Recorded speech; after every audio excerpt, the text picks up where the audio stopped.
Kjo është për sa i përket atyre që kanë shku për haxh. Dhe haxhi është një obligim nga shtyllat e Islamit që herë në jetë njeriu duhet ta bëjë.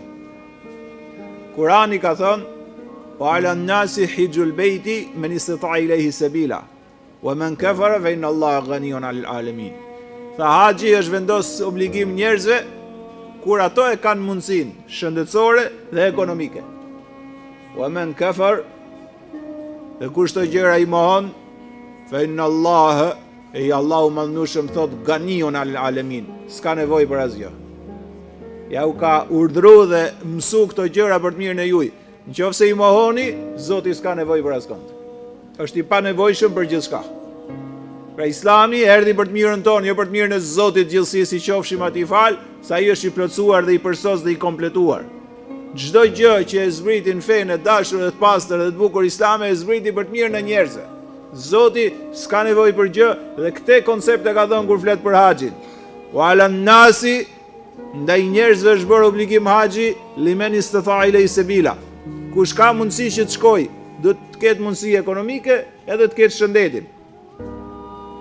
Wa man kafar, dhe kush e mohon, i madhi Allah s'ka nevojë për asgjë.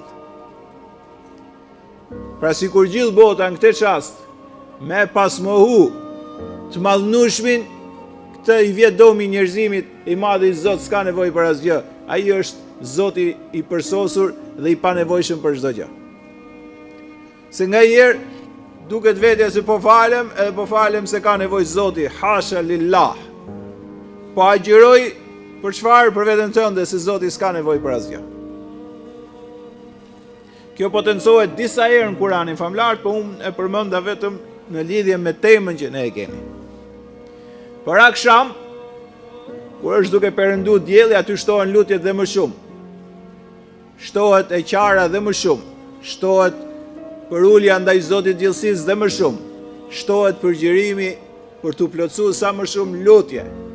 Dhe tham vetëm të madhit Zot i drejtohet muslimani dhe muslimania, si thot Kurani: ud'uni astajib lakum, lutmuni edhe unë ju përgjigjem.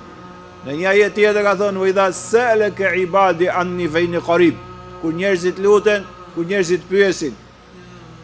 Po idha sa'ala an-nas, kur pyesin njerëzit, ku është Zoti, thuaj afër është dëgjon lutësit kur luten. Pra Kurani e ka sqaruar këtë gjë që muslimani mirë dhe muslimania i luten vetëm Zotit gjithësisë, askujt tjetër. E kur e shikon duke ardhur perëndimi i diellit, ti shikon që njerëzit i shtojnë më shumë lutjet atje, sepse dita e Arafatit ikën dhe nuk kthehet deri vitin që vjen. Pastaj nga mbarimi në Arafat, janë fushën e madhe të Arafatit, njerëzit shkojnë nga aty për në Muzdelife, siç e ka bëu haxhin pejgamberi alayhis salam. Muzdelifeja është një fushë e pafundme, shumë e madhe pra, në cilin njerëzit kalojnë aty natën. Shkojnë atje, falin akshamin dhe yatsin në kohën e yatsis, siç e ka fal pejgamberi alayhis salam, dhe aty kalojnë natën. Është si me qenë, kush ka qenë e din, kush s'ka qenë ja përshkruajmë.